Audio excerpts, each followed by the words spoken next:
ఈ steel plant ప్రైవేటీకరణ కాకుండా మా 5 ఏళ్ల పీరియడ్లో మేము ఈ ప్లాంట్ను కాపాడగలిగాం. ఏకంగా అసెంబ్లీలో తీర్మానం చేసినాం, మంచి జరిగేట్టుగా వెంటనే ఈ ప్లాంట్కు క్యాప్టివ్ మైన్స్ అలాట్ చేయండి అని చెప్పి మేము తీర్మానం చేసి పంపించినాం అసెంబ్లీలో.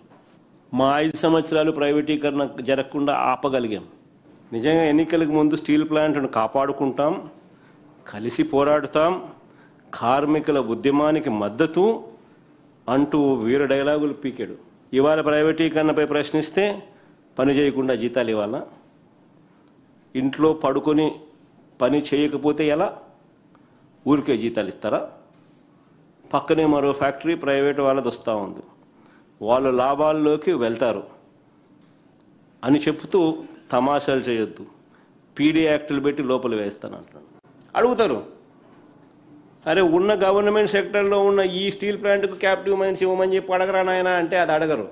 ఇలా ఎంపీలు చంద్రబాబు నాయుడు అడిగాడు. కానీ పెట్టబోయే మిట్టల్ ప్లాంట్కు, ప్రైవేట్ సెక్టర్లో పెట్టబోయే మిట్టల్ ప్లాంట్కు దానికి క్యాప్టివ్ మైన్స్ ఇవ్వమని చెప్పి వీళ్ళు పోయి ఎంపీలు పోయి రిప్రజెంట్ చేస్తారు. That is Chandrababu Naidu.